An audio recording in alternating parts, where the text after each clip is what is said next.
I don't know whether I need to have you get up and do calisthenics before we get started. You lost an hour of sleep. I know some of y'all are already whining this morning to me about losing that hour of sleep, but I heard about a way to keep you awake. There was a preacher who had trouble every time he got up to preach. About 10, 15 minutes into his sermon, people started going to sleep. Man, I don't know what to do. Every Sunday it was the same thing. They'd keep falling asleep on him. So he was visiting at another congregation one time. They were actually doing a gospel meeting, and the preacher got up, and sure enough, 15 minutes into the sermon, people there started going to sleep. So the preacher leaned over the microphone, and he said, "The most wonderful years of my life were spent in the arms of another man's wife." Well, sure enough, everybody woke up. The man leaned over and grinned, and he said, "My mother." Well, the guy said, "When I get back home, I'm going to get the congregation when I get back home." So he goes back home, gets up in the congregation. He's just really excited. He gets to preaching. Sure enough, 10, 15 minutes into the sermon, they start falling asleep again. So he says, I got them this Sunday. So he leans over the microphone. He says, "The most wonderful years of my life were spent in the arms of another man's wife." But he couldn't remember the punchline.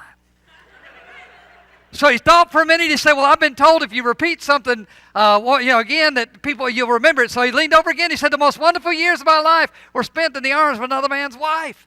Still couldn't remember. Well, the elders are getting up in the back there, thinking, he thought, "Man, what am I going to do? I don't remember the punchline." So he leaned over a third time. And he said, "The most wonderful years of my life were spent in the arms of another man's wife." And then he thought for a second, scratched his chin. He said, "But for the life of me, I can't remember who she was." If I had to use that this morning, at least you know the punchline. You know, my son-in-law, my daughter this morning is in the hospital in Bowling Green, and she's having a baby. And my son-in-law, when he announced to the congregation that she was pregnant, he went before the congregation. He leaned over the microphone. He said, "I just want to tell y'all this morning, my wife is pregnant, and it's not my child. You see, she's a surrogate for her sister-in-law, and she's having this baby, and I tell you, my children are just so much better than I am. I could not have done that. And she's having this baby this morning, or today. She went in last night. They started inducing her this morning, so as soon as service is over, I'm heading to Bowling Green. But keep her in your prayers. There's so many good things that are going on, and we need to be excited about what God is doing here and in other places. This morning, I'm going to tell you some of the things. Of course, this morning, you know, we've been talking about this being a mission emphasis Sunday, and we're all about doing the mission that God has set us up to do. One thing that's coming up that we need to know about is, for instance, next Sunday, we're doing our children's baby dedication, 3 years and under, and we're excited about that. We're going to bring our 3 years and under up here. They're going to present them a book. We're going to dedicate, the parents basically dedicating themselves to raise those children in the nurture and admonition of the Lord. And we as a church are dedicating ourselves to them to help them in that process, to try to get those children to where they need to be. I remember when my second child was born, a good friend of mine from, he's ran, I don't know whether you know the Agape program, but Agape out of Nashville. They also have Agape in Huntsville, Alabama. It's an adoption agency for the churches of Christ. And a real good friend of mine who worked for Agape, older guy, when my second was born, he called me up and said, "Mitchell, let me tell you, this is the most wonderful day." He says, "I know it is, that God has given you this baby, pure and holy and innocent, and He wants you to give it back to Him the way you got it." Well, that's what we're wanting our families to do. We want you to give God those children back the way you got them, and so we're dedicating those ourselves to raising those children up the way they need to be raised, and that's what we're doing next Sunday. Then the next Sunday, we are going to have our youth minister tryout. We have a guy coming from Florida, Tallahassee, Florida. He's coming up. Him and his wife, they have a 2-year-old child. They're coming, and they will be here that Sunday. He'll be teaching the class in the teenage class. The college age is invited to attend that class, and parents are invited to attend that class. The Saturday before, that's March 23rd, 24th. The 23rd, that Saturday night, we're having a meet and greet at our house, and you're welcome to come out 6 o'clock. We'll have pizza. You'll get to meet them. We'll ask them questions, sit down with both the whole family, and talk about things. It's just kind of an open time to where you'll be able to meet them and get to know them a little better and answer some of the questions you might have. And so I want to invite everybody to my house. That's on the 23rd at 6 o'clock. And then again, that Sunday morning, he'll be here and teaching the teen class. A lot of times they say, well, are you going to let him preach that Sunday? No, we're not hiring a preacher. We're hiring a youth minister. And a lot of times we make that mistake. They bring youth ministers in to try out. They bring them up, and they don't necessarily do a good job preaching. And they say, well, I don't know if I like that guy or not. You're not hiring a preacher. You're hiring a youth minister. So if you want to know how he does, go to the teen class that Sunday morning, because that's what we're hiring him for, and to work with our teens and actually college age through 7th grade. So be praying about that. There's just so much going on. We're talking about mission again. And one of the things that's coming up that we need to understand, April the 25th through the 26th, Kim Johnson, Crystal Welch, Margie Hicks, Scott and Julie Shanks are going on a mission trip to Liberia. That's in Africa. And they're going to be there doing some great work. We're excited about what they're going to be doing. They're going to be working through CERT International, working with that organization. And while they're there, they're going to be looking at the possibility of doing some work with some organizations that's way out in the middle of nowhere, where they don't have all the things that we take for granted. And they're going to be talking about maybe the possibility of us participating in building a school where there's no school, where children can be educated and change their lives. So that's coming up. You know, in the first of the year when we did our State of the Church address, one of the things we talked about was that we as a church were going to emphasize missions a little more, that we're going to bring it before the congregation. And one of the things about this church is this church is a benevolent congregation. We don't mind giving to a good thing. All you got to do is mention that there's a need for something, and the money comes. And y'all have been fantastic about supporting. Y'all helped, send us to when we went to our Thailand trip. And y'all have helped. Y'all going to help with this. We're trying to help pay for some of these mission trips. Well, one of the things that we want to do more than that is, yes, we appreciate the monies that you send in, and that's a great thing, but we want to put shoe leather behind that. We want to get some of our members to be a part of that. The reason that we had this thing this morning, the lesson that was done this morning with the Torch Missions, is to let you know we're going to be involved in that mission effort. That mission effort is going to be in June, and we're taking how many? 15 to 20 people that are going to go from this congregation. That's what we're trying to do. By the way, I want to mention this real quick too. If you're interested in that work, going to meet right after services up front here and need to meet up there. But we're just doing so many good things. Another, we talk about doing local missions. And we're going to be doing the Magi Project. Health Talents International is involved in this. We're going to take and get involved in that. And basically, we're going to be sending, it says each year hundreds of Christians across the U.S. prepare thousands of what they call Magi gift boxes to deliver to needy children in Honduras, Mexico, Texas-Mexico border, the Dominican Republic, and Zambia. The boxes are filled with gifts of things that people need, bring joy to children. We're going to participate in that. We're actually a little behind the 8 ball on that, and we need to already be started on that, but we're going to get started on that real quick. And that is a mission effort that we're going to do that we can do here locally, prepared to send to a foreign mission. So we're going to be involved in that. Why? Because we need to know the importance. And by the way, in 2 weeks, next week we're doing the children's dedication, but the following week after that, I'm beginning a series on Made for Mission. We are a people that God has made for mission. And I'm going to be doing a series of lessons on the idea that not only doing international missions, but local missions. This is a local effort that we're able to do. And so all these good things coming up, all these good things that we can do. Going back a little bit, of course, in January, Gayla and I went to Thailand. And we've been telling you, we're going to tell you about that trip. Just haven't had a good weekend to do it on. And I'm doing it today. We're doing a Mission Emphasis Day. I want to tell you about that good work. we support Gary and Michelle in the work that they're doing there, and so we're excited about what they're doing and the work that they're doing. Of course, Michelle is my oldest daughter, and I'll tell you about the work that we did there. The hardest part of that trip was the trip. It was a 36-hour flight. We had 2 stops. We started from here, and God blessed us, though. It could have been a whole lot worse than it was. We started out, we flew from here, or we left here, we drove to Nashville, got on the plane in Nashville, went from Nashville to Newark, New Jersey. And when we got to Newark, New Jersey, we got on a plane and went to Hong Kong.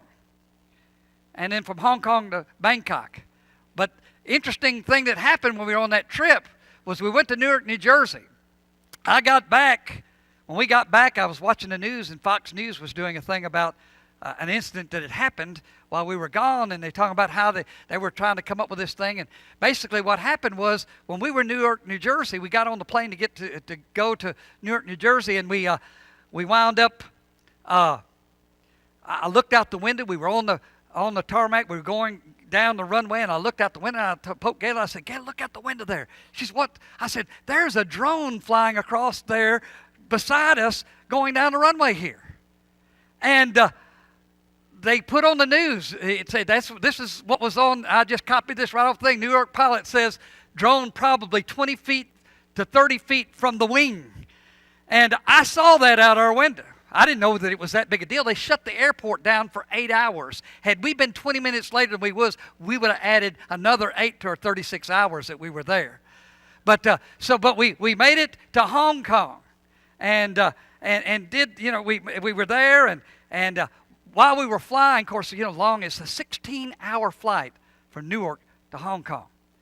While we were there was a young couple that sat in front of us, and they had a small child, and the child was just fantastic. I couldn't believe the child was as good as it was for that long a flight. But she was getting tired, and all these things. She's on the flight. She'd take a nap, and she'd get up, and she'd move around. And she started, though, peeking over the side at me. And I'd smile at her. Then I'd start making faces at her and, doing these things at her. And anyway, wound up, this little girl she just started hanging with me. We got to Hong Kong. She left Dad and Mom. She wanted to sit with me. And so we got in Hong Kong, so I was tired, and I could tell their Mom and Dad was wore out. The mother was, by the way, adopted, her family was refugees from Russia, and we were actually flying over Russia at one time, and I was back there in the back of the plane stretching a little bit. And, I saw where we were in Russia. I went and got her mother because her mother had never seen Russia. She was moved there when she was born. She'd never really seen Russia. So I went and got her and told her, I said, we're flying over Russia right now. You need to see this. And so she did. She said, oh, this is amazing and all this. We were in, but anyway, when we got to Hong Kong, they were wore out. So, they've got these little tracks there, walking tracks, where you don't have to walk so much. So I said, well, let me take your daughter for a minute, and we'll just go for a walk. So I took her. We made circle after circle. We were there for 4 hours. I think we walked for an hour and a half on that, making that train around. But the neatest thing about it, we got to Thailand. They were going to Bangkok, Thailand with us. So we wound up in Bangkok, getting off the plane, got ready to go through customs and all that, went through, and they saw them on the side there, went over to them and said, bye, hey, it's good to meet you. We told them some things to see while they were in Bangkok and told them to go by Michelle and Gary's coffee shop while they were there. And the little girl just cried because we were leaving. It was so neat. So we made a friend on the way in that thing. Well, another thing that happened, though, was the first thing I saw when I got off was this little thing for World Vision. Gayla and I have supported the Child World Vision for several years. And they do work there as well.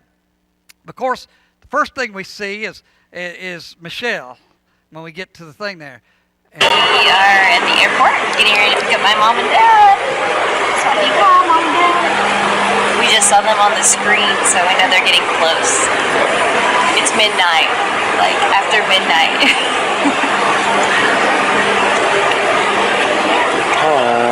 Now, we hadn't seen them in about 3 years, so it was good to see them. They gave us these leis that were there. Those were made out of real flowers. They only lasted a couple of days, but it's pretty neat. we're there at the airport. Of course, the airport there. One of the things we found out we got there was it was pretty rough. The weather there was very smoggy during that time. They're close to Malaysia. Malaysia does a burning this time of year. It was just a whole fog over the whole country from the smoke. A lot of people wearing masks and all this. But we got there. The first thing we did when we were there was we did Christmas with Gary and Michelle. We hadn't done Christmas with them for 3 years. And so we did Christmas with them. We brought them gifts and things of that nature. And they have a little dog, and the dog even had gifts. The dog kept crawling in the packages and all this. But we celebrated Christmas with them when we were there. Then I want to tell you a little bit about Thailand, though.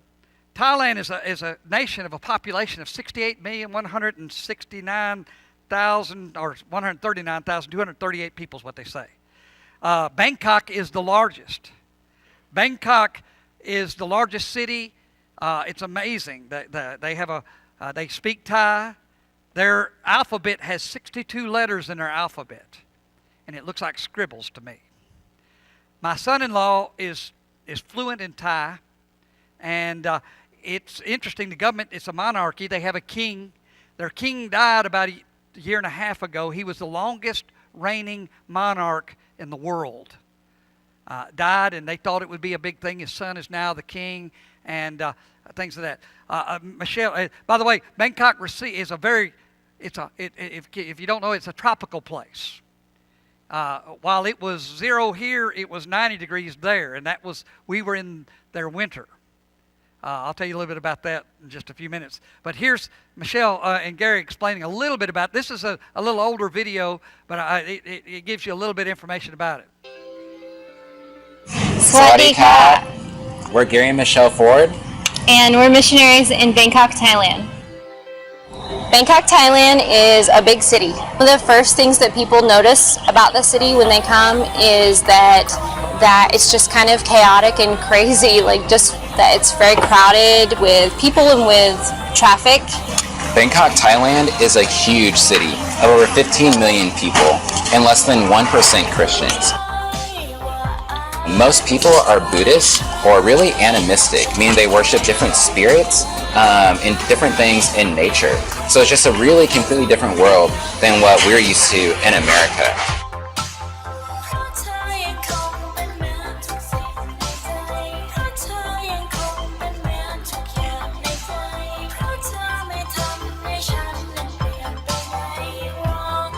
We've been in Bangkok for over 2 years now, and coming to work with the Sampasong 4 Church of Christ has just been a great blessing, and it's helped us to have like a much easier transition coming here and getting our feet on the ground.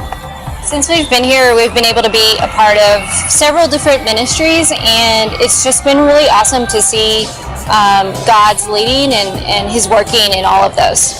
We're picking up our ACU students from America.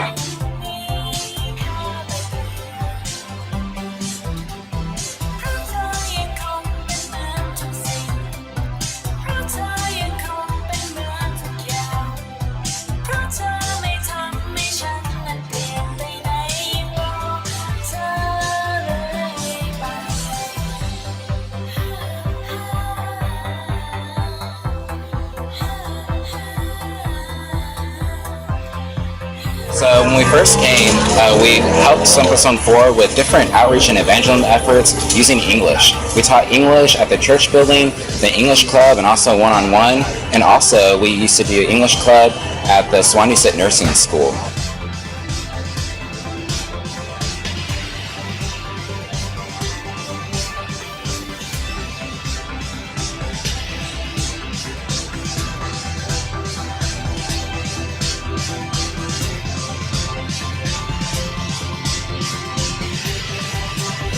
Sometimes we volunteer with the ministry in the Red Light District with an organization there that we've gotten to know, and we just believe that like it's a big part of Bangkok's identity, and we see that as like something that we want to try to help with when we can.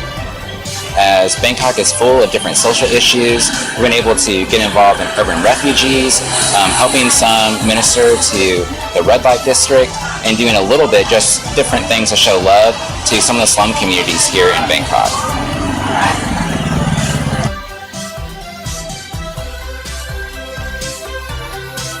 Then Jesus came near and said to them all, "All authority has been given to me on heaven and earth. Go therefore and make disciples of all nations, baptizing them in the name of the Father, the Son, and the Holy Spirit. Teaching them to observe everything that I have commanded you. And remember, I am with you always, to the end of the age." Please keep praying for us in our ministry as we close this chapter of our time in Thailand. We look forward to coming back next year in hopes to plant a new congregation in another part of town. We truly are just so thankful for all that you guys have done and for your partnership with us in the gospel. You guys support Gary and Michelle, if you don't realize it or not. The church here has been supporting them for several years. I told you how the weather was when we were there. They actually have 3 seasons there. They have hot, hotter, and hottest. We were in the hot season, their winter season. It was 90 degrees. But so they had a haze over the city. A lot of people were doing it. There's so much to the city. It has everything you could imagine. It has the lowest of the low. A lot of people live in poverty. They live in slum areas and things of that nature. And it's amazing all the different stuff that they had there. Though you can find just about anything. Traffic is unbelievable there. As a matter of fact, Mark, I like working emergency services. I work ambulance service. One of the things I did when I was there, I visited the ambulance service. I was there, but anyway, found out there that the ambulance service there, because the traffic is so crowded there, that if there's an emergency, by the way, there's a doctor on every ambulance, not just a paramedic. They have a paramedic, a nurse, a doctor, and an EMT on every ambulance. But anyway, what they do is they send a paramedic ahead on a motorcycle so they can get there to them, and then the ambulance comes and meets them because it's that busy. The traffic is that bad. And if you have an emergency, you can't get there. This little section here is, they say, all roads lead to Rome. Well, all roads in Thailand lead to this place right here. They have over 5 million visitors a day that come into the city. They have all kinds of transportation, these little buggies that you ride in the back. We've ridden in every one. A bicycle. I rode one when I was there. Tuk-tuk, that's us in a tuk-tuk. And then on the back of a motorcycle. And this is on a sidecar motorcycle. So, we did it always, and walking. Did a lot of walking. And so, but we were able to visit and do these things. There's food everywhere. You can't, it's one of the few places, of course, Galen and I have traveled on a lot of places around the world. It's one of the few places around the world where you can feel safe eating off the street. And some of the best food you get off the street vendors, actually. But there is just all kinds of people traveling around with little carts selling whatever it is they sell. They have all these different fruits. They have a fruit there. Any of y'all ever watch the guy that does the food program that has the weird foods from all over the world? Anybody remember his name? I can't think of his name right off here. Andrew Zimmerman. There's one food that Andrew Zimmerman in his whole series was not able to eat. It's from Thailand. It's called durian. It's a fruit. And he couldn't eat it. It has little spiny things on it and all that.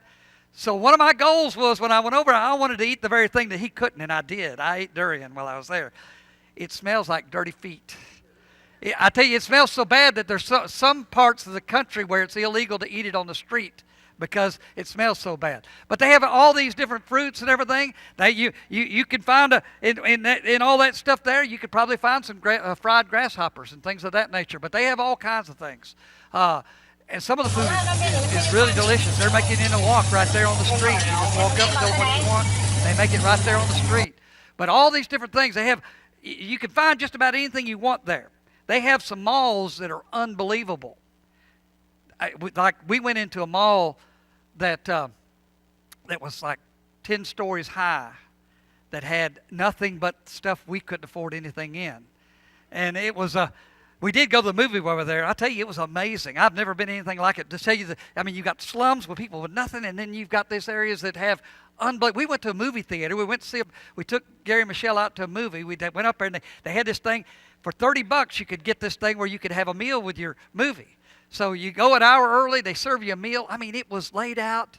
You go in, they say, you're welcome to go to the buffet. First, they sit you down. They have a person to seat you, and they bring you out this juice and a thing of nuts and stuff, and then they say, you're welcome to the buffet, and you get through the buffet. They say, oh, you're welcome to the dessert bar, and they have all this stuff. And they have the dessert bar was arranged like everything was Spider-Man themed in the dessert bar. And then they get done and say, oh, would you like some Haagen-Dazs ice cream at the end? Well, sure. And then, well, then to get ready for the movie, they escort you into the movie and the movie that we went into. Again, this is not the normal movie, but we splurged. I paid $30 for this, for each one of us. Went into the movie. The movie seats were these huge recliners that were electric recliners with things on either side to sit all your stuff that you have. You sit down and they take your shoes off and put slippers on you. And then they bring you a blanket and wrap you in the blanket. And then she says, would you like me to get you some popcorn and a drink?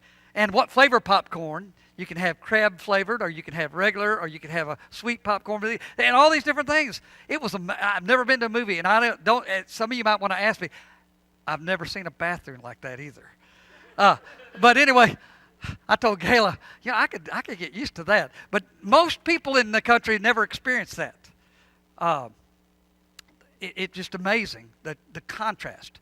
One of the things we did when we first got there, though, we did the Christmas with Gary and Michelle.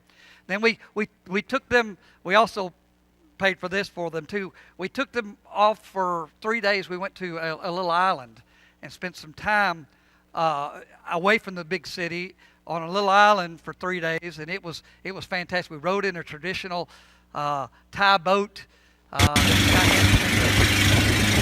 Woods you're out in the middle of the ocean somewhere. I don't know. It took us about an hour and a half boat ride to get out there to where we're going. But we went to this little island, and that's the look from that's close to our room where we were. And spent some time with them there. We spent 3 days there, and spending some time, renewing some time with them that we got to spend with them because we hadn't seen them in 3 years. We got to spend that, and that was a great time. But the thing about it, though, is when we were there, we worked with the church while we were there. We did some things. I'll tell you a little bit about the Thai people there. They're very religious people. Matter of fact, it reminds me in the book of Acts, in Acts chapter 17, that they're very religious people, but they're 90% Buddhists. They are 8.5% Muslim, and they are only 0.5% Christian. That's out of 15 million people. There are over 400 Buddhist temples in Bangkok alone. Now again, Bangkok has a population of 15 million people with a daily influx of 5 million people. That's a lot of people. That's like taking all the people in Illinois and Kentucky and putting them in Nashville. Every person in Illinois and Kentucky and putting them in Nashville. That's how many people are in Bangkok, Thailand. And the Thai people are one of the most unreached groups in the world as far as evangelism. They have less than 0.3%, I think. But they have this particular place. They're blessing a building. You can't move into a building unless they bless it. They'll hire a monk to come in and bless the thing. As a matter of fact, there's been some buildings. They started a big building, multi-million-dollar building, got up into it. Somebody got killed. They abandoned the whole project because the monk says you didn't bless it right. Abandoned a multi-million-dollar project because it wasn't it wasn't blessed right. They actually put these little things in most of their buildings. These are little spirit. They have those. They have little things called spirit houses that they have. And a monk will come. You hire a monk. He comes. He tells you, here's the kind of spirits that live in this place, and here's what they like. If you want to have a good place here, you're going to have to give them these things, and they set these things up. Of course, monks are everywhere. They get special places. That's a spirit house. It may be outside of a multi-million-dollar building. You have a spirit house there. And this particular spirit evidently likes fruit juice because that's what they're giving him, and that and some milk. And all those are open. It's not like you put them there and someone can come get one. They're open with straws on them so the spirits can drink them. And they leave those outside on a daily basis. That's a spirit house. That's actually two different spirits houses for the same place. Evidently, it has multiple spirits that exist at that place. They are very much superstitious. They believe that you can get what you want if you do the right things. This particular place that we're in there is a place where you pay these people. They will do this dance for you. And they will do this dance, and this will help you find a mate. If you're looking for a wife, you go and you pay them, and they'll do this dance, and this will help you find a wife. And they'll pray for you and all that, and help you find a wife. That's right outside of a mall.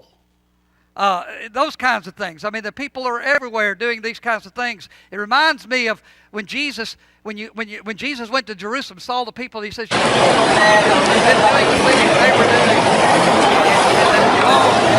and weren't worshiping God like they ought to." He says in Luke 13:34, "Jerusalem, Jerusalem, she who kills the prophets and stones those that are sent to her. Often I wanted to gather your children together as a hen gathers her chicks under her wings, but you were not willing." These people are so deceived by what they believe and their superstitions and things of that nature. I mean, they have temples everywhere. We visited some of the temples while we were there. This particular one has the most Buddhists of any temple in the world, and they have the world's largest Buddha in it. It's a reclining Buddha. That's gold. And they come in, and these little pans, you buy these, you put these coins, drop one in each one as you go by, and each one's a prayer for a different type thing. And if you'll give like you ought to, you'll be blessed. They do all these. This is outside of a mall. People just come, they pray before they go into the mall. They pray for whatever it is they need. You go to whatever temple it is for the different need that you have, and they just do it all the time. Again, temples everywhere, beautiful temples. We went to one particular temple. This one here is one that was interesting because in this particular temple is the only one like it. It has the three-headed elephant, and it's an elephant guy. But we went in. This is inside the elephant that I'm in, but there's Moses with the law. With the law, they had all the history of the earth portrayed in there, and I was amazed. They had Moses in there, along with, of course, Buddha's in there too, and other prophets and things of that nature. But they're going up as you go higher and higher into this. You reach the top, which is when you reach nirvana, and of course they sell their little trinkets and things of that nature to support the temples. But very religious. But we know the Bible tells us the God who made the world and everything in it, the Lord of heavens and earth, does not live in shrines made by hands. Neither is he served by human hands as though he needs anything, since he himself gives everything life and breath and all things. They are very religious people. The church there, though, has been there. The church where they're worshiping in is the oldest church in the country, Church of Christ. It is one of the only churches in the country that actually has elders. This gentleman here that you see there is one of the elders of the church. Very good. We were there on Children's Day, so I got to meet some of the kids there. And there's some of the leaders of the church. That's the one on the left is an elder. These are some of the young people there in the church. That's the preacher who's been there for 25 years. He actually was educated here in the United States. He's been there 25 years. Super guy, him and his wife. I preached there that Sunday on Children's Day. And, of course, the preacher was doing the translating for me. And we had a good time. It was good. It was a fantastic group of people. I did a story about the old man in the turnip, which I may do for our children's thing next Sunday.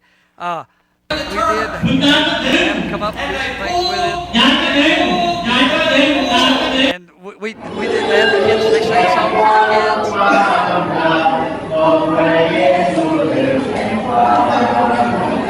I think it's deep and wide. That's what it sounds like. But the kids, they had a good group of kids there. They're about 200-member congregation. Gary taught the Bible class that morning. And they work with that church on a regular basis. Actually, Gary does a lot of translating for them.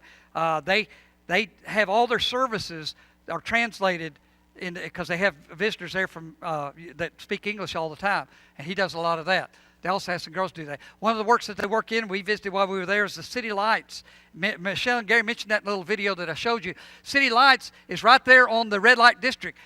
One thing about Thailand, one of the big things that people come over there is for sex trade. And they have some of the highest rates of human trafficking in the world. And so this shop that they work at there is right outside the red light district. And a lot of times these foreigners who come over, they've been there for a while, they're going into the red light district, they find a place that has somebody who speaks English, and they'll stop in there because they've not talked to someone that speaks English for a while, and they'll come in, sit and drink a cup of coffee. Well, they'll go and sit with them, and they'll kind of just sit down with them, talk to them a little bit. What are you doing? Why are you here? What are you doing? Those kinds of things. And they will say, well, do you know what you're doing when you're in here? And you know what you're supporting when you do this, and try to talk about. They also have another one called Nightlight, which they actually go in and work with the girls that are there that are selling themselves, trying to get them out of the trade. And Michelle does the women do that. They go in and they talk to these ladies, and they pray with them and things of that nature. But they've worked with that. Actually, one of the girls that Gary and Michelle has working in their shop was out of that human trafficking, and they have gotten her, and she works there with them at that particular place. But they work with that.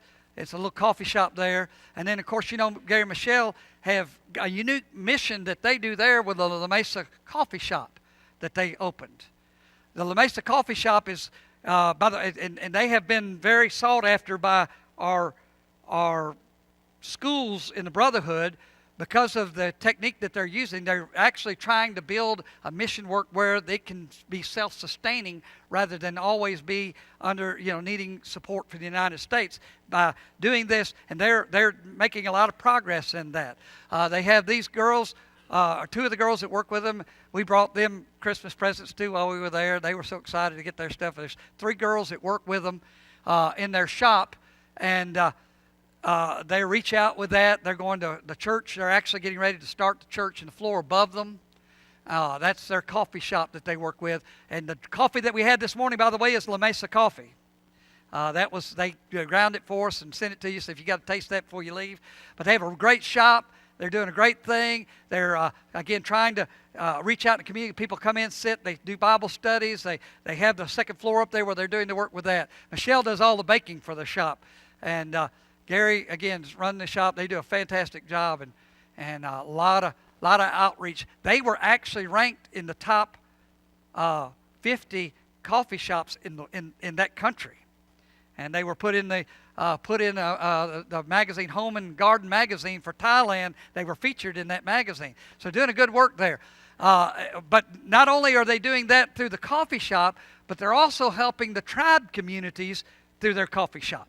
This young man here is a young man whose grandfather is the chief of a tribe, of one of the mountain tribes, who's a member of the church. The church meets up there, but they own a coffee plantation.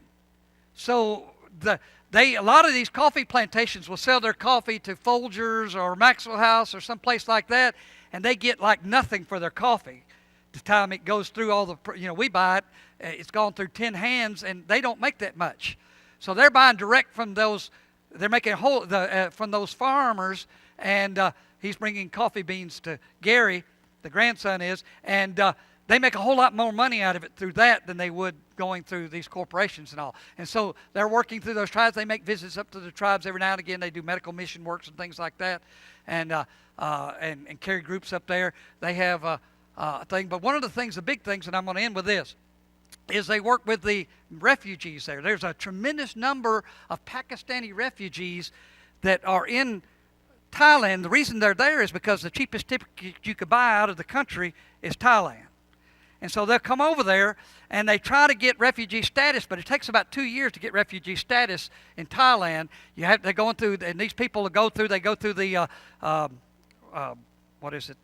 international organization trying to get accepted, but it takes a while. But if they get stopped on the street, they could go to jail. This particular couple we met the last time we were there, and we spent time with them. They live in a one-room apartment, nothing. Happiest people you ever met. That little girl in the middle there, she is when they left Pakistan, they left because of her primarily.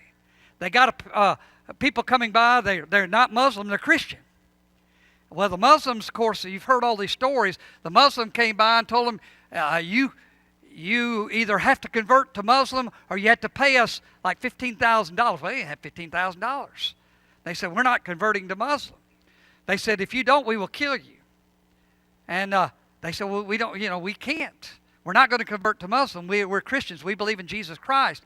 That little girl one day was out in the yard playing, and one of them came by and shot her in the back. She was in a coma for 2 weeks. They said when she woke up out of the coma, her only concern was the postman had come by about that time. And she was worried about how he was. Was he okay? Did he get hurt? They got her out of the hospital, and they got a package in the mail. It looked like a candy box. They opened the candy box, and it had the shells from that shooting and said, next time we'll kill you all. And they fled to Thailand. Persecution is real. And we need to understand, we take so much for granted. Well, they come over there and they can't really get a work permit. This family is one we visited on this trip. And sweetest family you ever met. They have 3 children. The little boy in the middle there is a 12-year-old son. He's the oldest one of the bunch. He's the man of the house. And the reason for that is because Dad is in the jail. They had a raid. They stopped him on the street. They put him in jail. He's been in jail for over a year. They've been making it on their own. The church there's tried to help them out financially a little bit and things like that. They're in a one-room place. We're sitting, the only piece of furniture in there is a couple of chairs and the bed. The bed is in the one room there. But they're sweet kids. We had Bible study with them while we were there. They always want to feed you when you're there. They don't have anything, but they want to fix you something. They fixed us these, I don't know, it looked like crab cakes. I don't know what it was. But they gave us those. I did some magic tricks with them, kind of showed the kids some things. They were excited about that because they couldn't figure out how in the world I was doing this. But we did that. And Gayla was sitting there with a wife. And you see that picture. She's showing them pictures of her husband and their wedding and all that. And all the things that they were doing. This is us doing the Devo together. The 12-year-old's reading in English. You have already heard about it.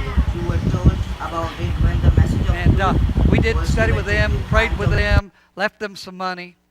It was interesting. The mother was telling a story about, by the way, our cultures are so different around the world. The mother was telling us about her husband that's in jail, that's been gone for a year and a half. They have 3 kids, how they met and everything. They met at the wedding altar. They were arranged wedding. They said, and of course we think, that is so strange.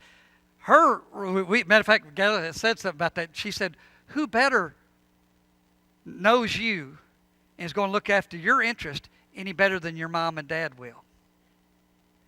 So mom and dad arranges their wedding. They didn't meet each other till the day they got married. That was amazing. But she's a very loving person. And by the way, I saw pictures of the wedding. Absolutely beautiful.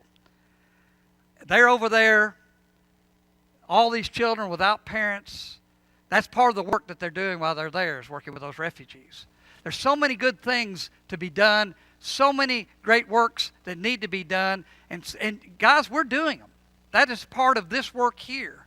I'm excited about the Honduras trip. I made a trip to Honduras several years ago. I'm telling you, there's so much need, so much to be done, so much for us to work at. And if you'll go, you young people, if you'll go, it will change your life.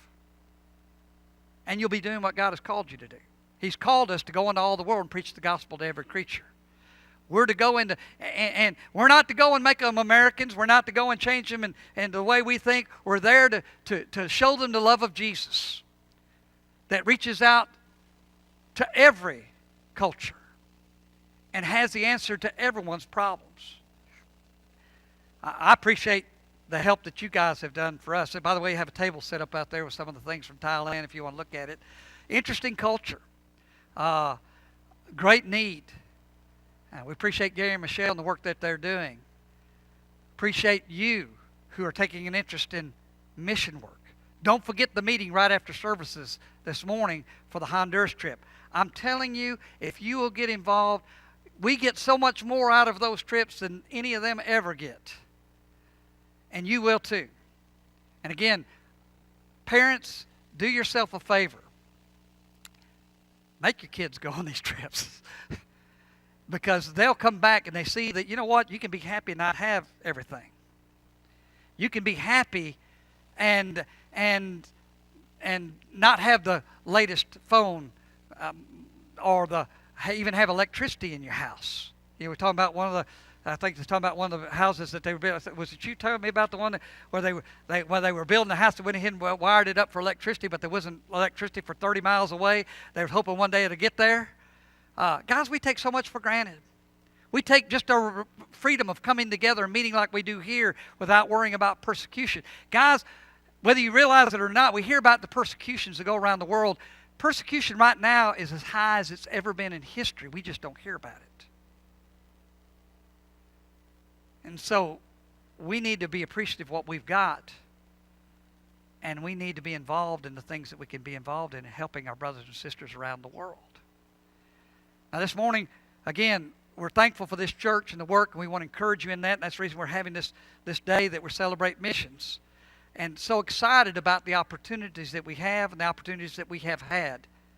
If you're here this morning and you're not a Christian, though, you really can't understand the importance of what God is doing. And you can't really be the change agent that the world needs.